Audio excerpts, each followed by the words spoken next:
in Viewfinder. Yes. You talk about the Quadra. Yes. Okay, so what do you think your early exposure to like accessible editing affected your filmmaking? And like, how do you think that helped equip you to become who you are today? Yeah, 100%. Having access to digital video before digital video was really common out there really affected me. I think of, because, you know, the first door in was editing. I mean, yes, you're shooting, but I don't know what the heck I'm doing. I don't know exposure. And then you're getting it into this mixing suite. Double VHS. Yes, double VHS. 320 by 240, 640 by 480 was like amazing. And so to start there, your brain starts with editing. And so I was born into this world through that. I was born into thinking bins was a folder, not an actual bin. But then I'm a kind of a kid of two worlds, because then I went to USC and they didn't have digital at that time in 98. They did, but we didn't have access to it. So we shot Super 8, we shot 60 millimeter, we're on the flatbed, on the steam deck.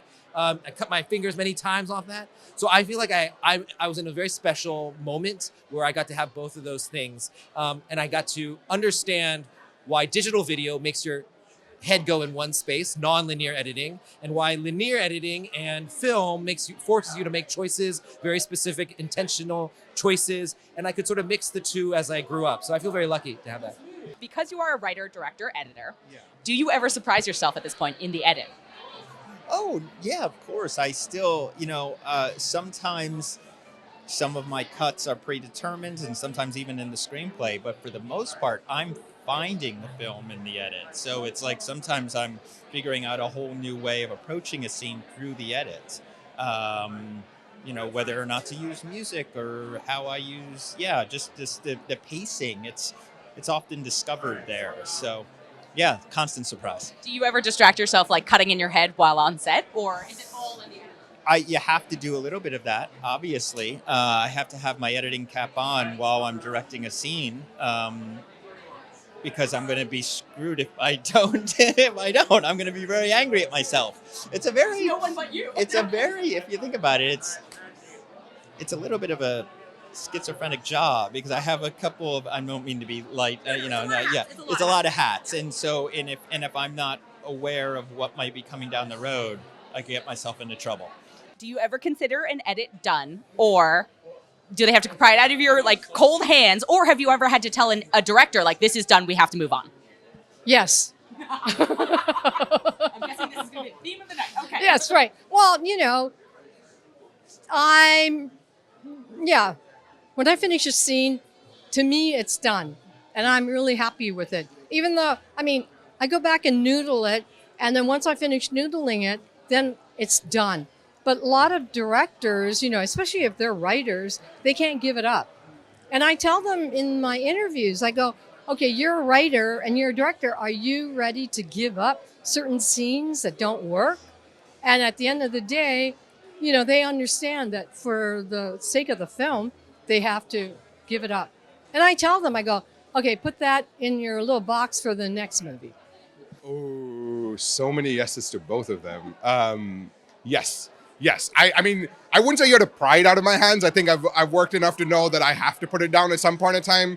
And I have a toddler at home, so I have to put it down.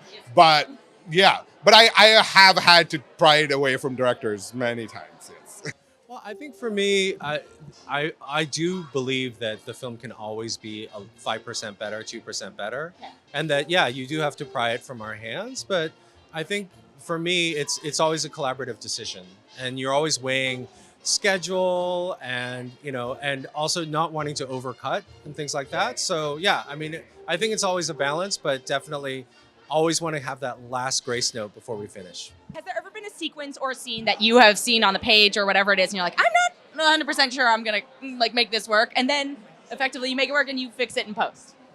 Every day. Yeah, of course. I think that there's always going to be iterating on what the script is, what is filmed, what your intentions are, what then the series actually needs. I think that it kind of escalates and evolves. The more and more you get into post on something, you're always going to, as long as you have an open mind to kind of make something better and just elevate what you have already, elevate the source material, you're going to always open yourself up to finding a better way to make something. And I think that it's less about, oh, this didn't work, we're fixing an issue, and more about how can we always keep making this better, as an actor, obviously, like you put yourself out there Yeah. on the day or the days on set. Sure. Has there ever been a time that you've seen the edit after and you're like, I didn't know I was that good? All the time.